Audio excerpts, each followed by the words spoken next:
What's up, guys, and welcome back to Hope in the Desert.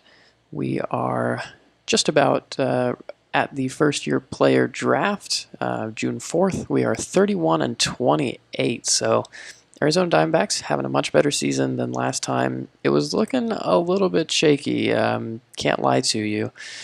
Right around the end of April, I was thinking, oh boy, here we go again. Just a ton of losses in there. I mean, we started out on a 4-game losing streak. We lost so many games in this month. We just barely avoided getting swept in most instances. But then the calendar flipped to May, and something happened which I am completely not in control for. But we just started winning, and it kind of started at the end of April, right here with this LA Dodgers win, and then we didn't lose until technically the third week of May. So that was absolutely incredible. We turned the ship around, and that leaves us, kind of about 500. 11 and 16 in April, and 11 and 14 before we started that win streak, and then 18 and 10 in May. Only 2 and 2 in June, but that may be a truer reflection of our talent level. Just to get you caught up on all things pitching and hitting, John Duplantier having a great season, 2.34 ERA for him in 65 innings. Yusei Kikuchi having a similarly very good season, 2.94. Defense has really been helping them out. Specifically Duplantier, who has a 2.56 BABIP, and Kikuchi has a 2.77. Those guys were both rocking BABIPs up in the 350s, so that's pretty incredible. Colin McHugh hasn't been great. His last start was a little bit better, and hopefully a sign that he's going to turn it around. He had some blow-up starts recently, and now he's hopefully a little bit back on track. Decent peripherals. Again, just a third starter, so don't need him to be Chris Sale. Zach Greinke has had an awful season. He's declining pretty rapidly, but I mean, I can't really do anything with him. So for now, he stays on the back end of the rotation. He probably wouldn't make a playoff roster right now. And then Kyle Wright has had some injury issues, but when he has played, he's been very good at 2 ERA. Peripherals don't really support that, so I'm not sure how long he can keep it up. But yeah, he's just been solid and okay, and hopefully he can continue to develop is the main thing. Fill out his profile a little bit, and maybe he can become maybe a 2 or a 3 is what I'm hoping for. We've gone with the closer-stopper arrangement, and it seems to be working marvelously well. DeMarcus Evans, he's staying fresh. He's pitching really, really well. 14 Ks per 9 is just absolutely insane. And nothing else really matters when you do that, it turns out. So 3.45 ERA for him, 6 saves. Yohan Lopez has been similarly pretty good. Not as good technically by ERA standards, but he is, I think, right up there with the FIP leaders. He's actually a little bit more middle of the pack than I thought. But I mean, a 3.33 FIP is still pretty spectacular. And he's striking out 13.8 per 9, which, again, when you're a stopper and you come in and you want to halt these dangerous situations, the most important thing generally is just making sure the ball doesn't get in play. So he's doing a good job of that, at least. Joey Crebiel is fantastic. Kevin Ginkel has been fantastic. As our setup guys, they've just worked wonders on this team, honestly. And everyone else has been, pretty solid. Silvino Bracco has been quite good after I decided to bring him back. Kind of a last-minute decision, but seems to have turned out really well for us. And our pitching is just kind of solid. The only one really having an awful season is Zach Greinke, and again, there's not much I can really do about that. So I'm very, very happy. On the hitting side of things aren't quite as rosy, but they're still quite nice. If we just sort by WAR, Carlos Tocci has actually been our best player by WAR. A ton of that is down to his defense. It's been very good. Obviously, for our pitching staff, it's been very, very helpful. He's rocking a 7.24 OPS, which is not great, and he will be replaced by Valera fairly soon. But he's done a very good job so far. Carson Kelly has also been very good, especially with the defense, not necessarily with the bat but just kind of holding steady enough to get a decent amount of wins above replacement. Eduardo Escobar has been a lot better at second base. He still hasn't been fantastic, but he's been okay. Jazz Chisholm has provided almost all of his value with defense, as you can see from his horrific OPS, but one more. And then Seth Beer. Seth Beer got called up. He's only been in 14 games. He's hit 4 home runs, which is nuts. He came up, literally his first at bat ever was a home run. I don't have footage of it because the camera wasn't rolling, but it was awesome. And he's just been mashing all year. He mashed in AAA. He's mashing in the majors. I think this is going to be a trade that looks very favorably upon us going forward. He's just turned out. One of those dice rolls was bound to hit eventually, and it looks like Seth Beer is the guy. Sorting by OPS really quick, Nolan Jones is also up. Obviously only 2 games, but he'd been doing very, very well in AAA, a 981 OPS in AAA, so I think the skills are there. Mike Moustakas was out for, I think it was about a week, so he's come up to replace him and do that job.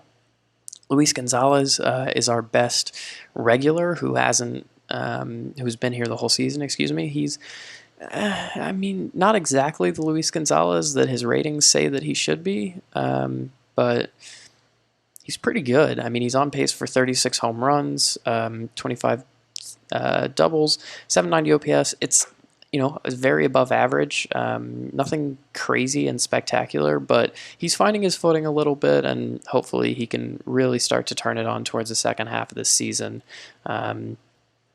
Everyone else is various levels of meh, like Ramon Urias, who's been, he's been fine, but he hasn't been great. Although last year that would have been one of our best hitters at 760, which is kind of sad if you think about it. Ronnie Dawson has not been very good.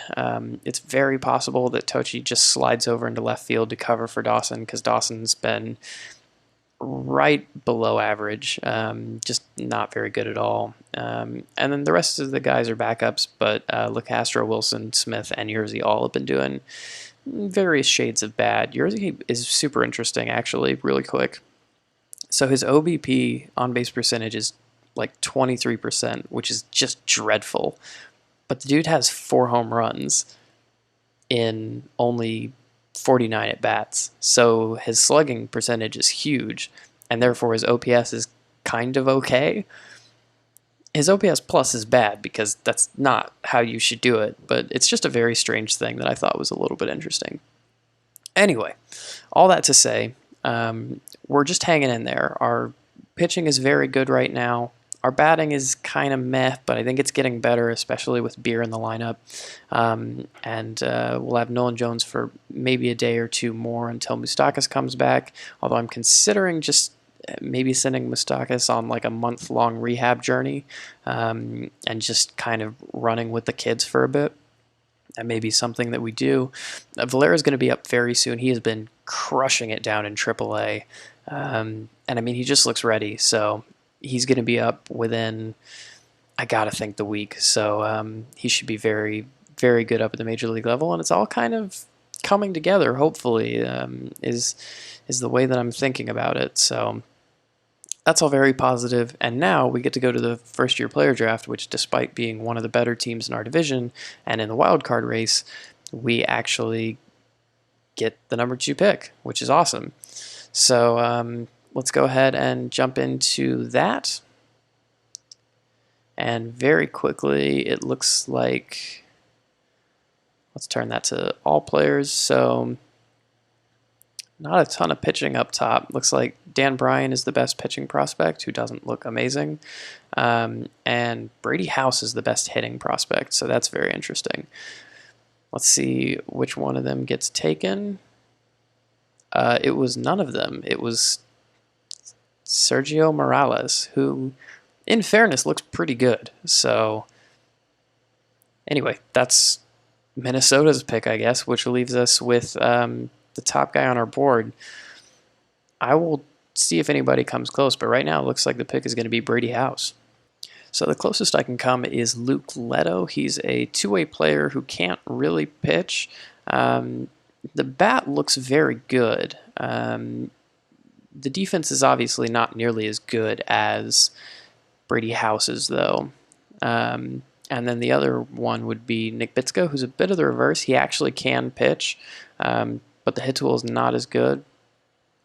I'd consider either of them, but I think honestly it's just got to be Brady House. I mean, first let's see what the scout wants. I mean, he wants Brady House too.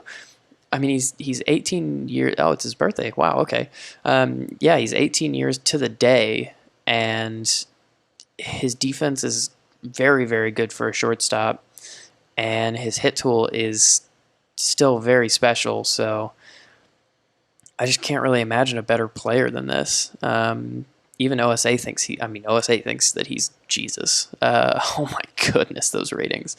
So yeah, I just think that this is the kind of pick you make. This is my my Alex Bregman, so to speak. So going to go ahead and draft him. We'll go to the next pick, and let's see what's available. So it looks like our best options are still either Luke Leto, Bitsko was drafted, or this is our pitching option. He's a lefty, so that's kind of nice. He doesn't throw super hard, but it matters a little bit less as a left-hander if your velocity is down. And I mean, if it even sees like 2 ticks, that would be massive for him. He's also already fairly developed, so you know he may be able to come in and contribute a little bit earlier than, say, a high schooler that we draft or a super raw batter who, is also a pitcher. So it's something to definitely think about. I think ultimately it's probably safer to go with Leto. But I'm just not sure. The batting ratings are very, very good with him. And based on his bonus demands, it seems like this is around the range in which he should be picked. Man, he does look good, doesn't he? Could kind of play anywhere on the diamond. It would be a little bit ropey at shortstop. Either corner outfield spot.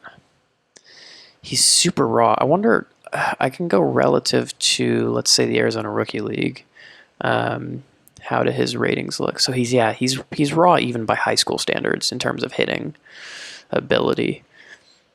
So yeah, that would be a pretty big risk with the second pick of round 2. Whereas if we take a look at Childress, his ratings relative to the Rookie League, he's already fairly developed. Yeah, a lot less risk. Let me think about it for a minute. Right, so after some careful consideration, I think I'm just going to go with Leto. The hitting ratings, they're just too good if they do end up coming true. I mean, he's a great third baseman, and with those hitting ratings, he would be amazing. I think it's just too good of a profile to pass up, even if it is super high risk. And OSA likes him just as well too. So there's sort of a consensus on his hitting, which gives me just a touch more confidence. So second round, second pick, Luke Leto, welcome aboard. Okay, round 3, and I was going through the draft log, and it just looks like pitching is super at a premium this year, and we've just taken 2 hitters, so I think I'm going to try and switch gears and maybe be a little bit more targeted towards pitchers. So first of the options that I think is worthwhile is Tyler Whitaker. Movement isn't great. OSA thinks the movement is good, though, so not a total consensus there, but he's got 3 pitches that have the potential to be plus. He's only 18, 6'3", 175, so he has some body to grow into, and he also has the fastball already up to 90-92, so he could gain a couple of ticks, and that would put him into that sort of almost plus range with the velocity. So Tyler Whitaker is an option. Tyler Rass is also someone. Again, the movement not really there with our ratings. That does stay with the OSA ratings, but they think he's a crazy control maestro. Just looking at guys with 3+ pitches essentially is how I'm finding these guys, basically just through this screen.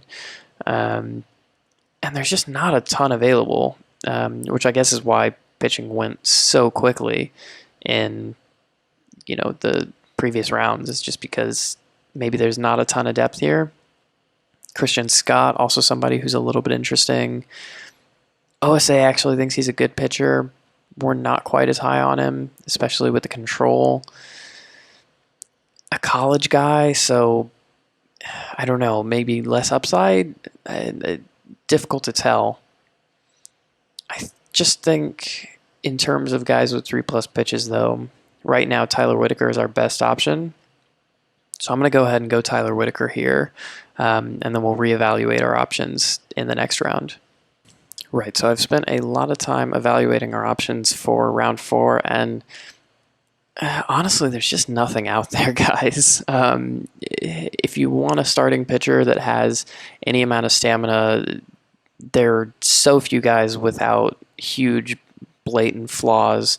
Tyler Rass is just kind of the best there is on the pitching side, which is very sad, but it is true. So as far as hitters go, it's even worse. Just in terms of the kind of meh factor. Sure, there are guys in there that have one thing a little bit, like Jaden Fine, for example, kind of, but I don't feel great about taking him. So this is just kind of a thin draft class. You get some of those every once in a while. You just got to deal with it. So I think Tyler Rass is going to be our guy. I hadn't considered this. There are some hitting prospects that maybe have pitching. Oh, not that guy. No. Just the logical thing to do, I think, is to go with Tyler Rass and then move on to round 5 and hope, honestly. So round 5, our scouting director wants Kevin Rifkin, and you can understand why I don't. So I think I'm going to go back to the pitching well, and there was a guy. Let's see if I can find him. He may have been drafted already. I think his name was Klein. So let me just search for him. So Chris Klein, yeah, he was drafted right after. Oh, the OSA ratings for him are a lot better. Interesting. Okay, so Klein is no longer an option. That was the only other guy that I really liked on the pitching side of things. So I guess I'm going to have to go away for a while and just look through some of these guys, figure out if we have other options. So Mason Pelio is a little bit similar in a sense to Klein, who we were talking about earlier. Again, it's nothing that I'm in love with, but it just seems like this is a shallow draft class. Pitching is at a premium. It feels like I should go pitcher. So I'm going to go ahead and grab Mason Pelio, and then we'll see if there's anything left in round 6. Okay, so here in round 6, and I've been feeling a little bit bad about it. It just seems like, so players that are listed at starting pitcher but have great hitting ratings, they always tend to fall a little bit or a lot in the draft. And it feels a little bit exploity to take them in like round 3 or something, unless they're like incredible and it looks like they have bonus demands. But for example, Alex Green, right? No bonus demands. Not good at pitching. But then you look at his hitting ratings and he's quite good. I mean, he's better than any natural hitter on the board. He even has experience in right field. To me, if a guy like this gets to the 6th round, I feel okay with it. I just don't like doing it earlier in the draft, if that makes sense, because it just feels like I know something that the AI doesn't, which makes me feel a little bit weird. But now, we're in the 6th round. Who knows what's going to happen? I think it's fine to take him at this point. So I'm going to go ahead and take Alex Green. I already know what the next pick in the 7th round is going to be. Christian Moore. Same thing. A guy who has decent hitting and defense ratings, who really maybe shouldn't slip this far, but does because he's listed as a pitcher. But again, we're at the 7th round. Like, if somebody hasn't taken him in the last 5 or 6 rounds, then I feel like it's kind of fair game at this point. So I'm going to go ahead and take Christian Moore, and then we will figure out if we want to take anybody in round 8 or if this is where we let the scout take over. All right, so I do feel a little bit bad for those last 2 picks still. So I'm going to take kind of a fun, dumb flyer. If you remember, we moused over this guy earlier, and I'm just going to turn over my scout at this point anyway. So, the ratings are not great, but he does have the potential for 3+ pitches. They're also all already pretty good, which is kind of strange. And, he can, well, not really play in the field, but it's for fun. Who cares? Colton Panaranto, you're my flyer of all flyers, and over to my head scout it goes.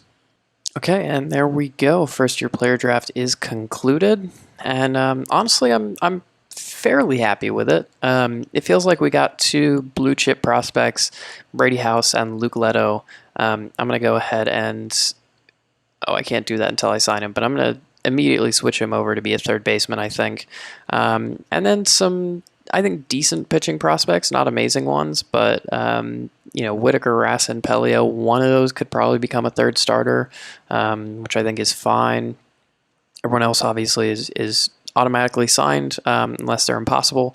So I will let you in on Ludwig Bernstein, if I remember, just because he's an impossible sign that's, I don't know, kind of interesting, I guess. I missed him when I was filtering through because I just generally like pitchers to have good stuff unless they're both tall and lanky. So I guess I'll let you know about him, but everyone else is well within demand, so I think we're all good on them. And furthermore, we're going to go ahead and move on to international free agent signing.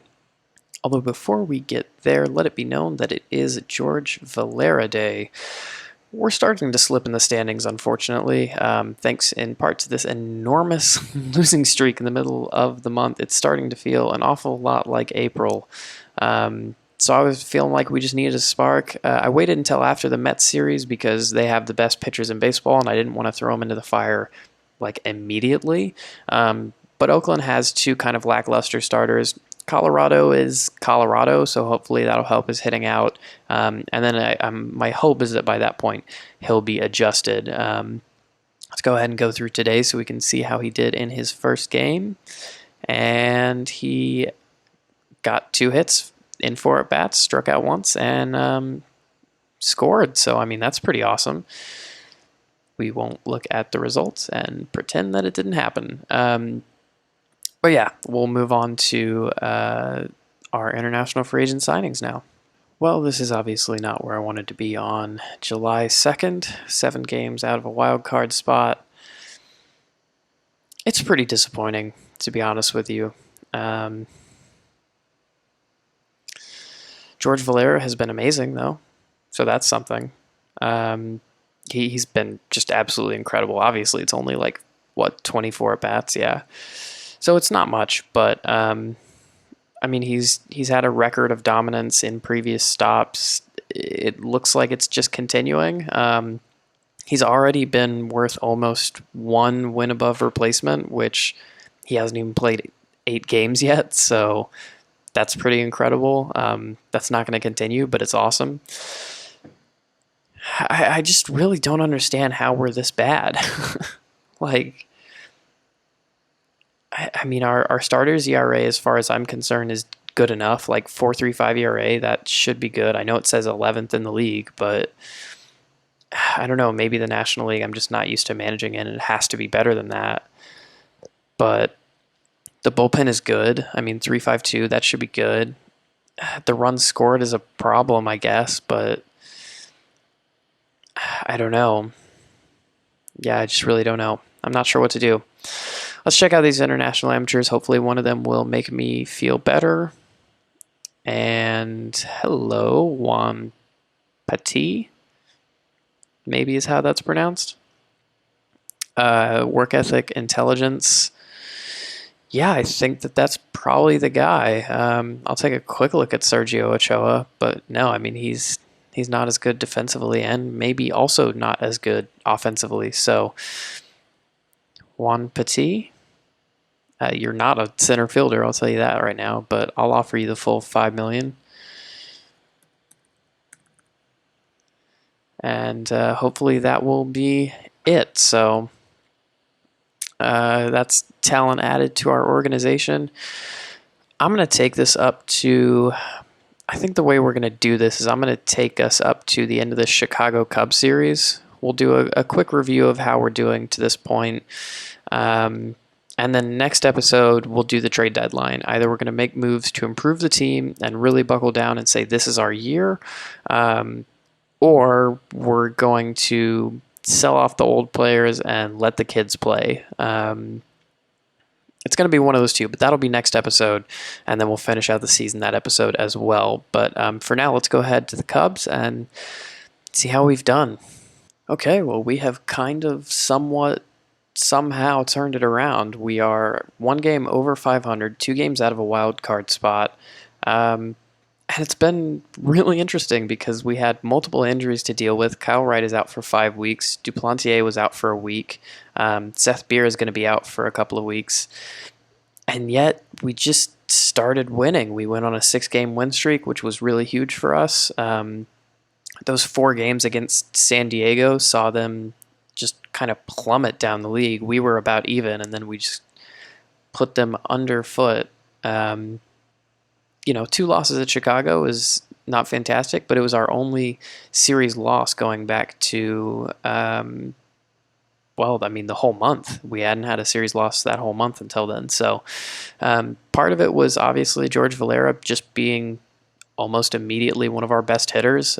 He's already been worth 1 win above replacement in 24 games, which is nuts. I'm not good at quick math, so I'm not sure what that pace would be over a full season, but it seems like it would be the greatest player ever, is what I'm thinking. So that's pretty awesome for him.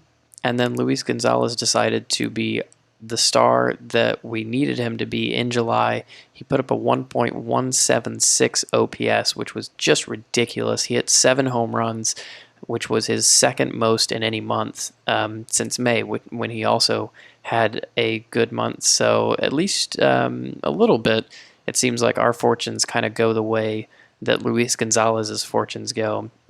He's really a centerpiece on this team and super important to us. So I'm overall pretty happy with it. It seems like we could make some moves either way, honestly. So I will leave that cliffhanger to next episode, where we will definitely be making some trades. I can promise you that. I don't know exactly what they will be, whether we'll be buying or selling, but we'll definitely make some trades, and I will be back with you then. Make sure to hit that like button, not for me, for the algorithm, and I'll see you soon.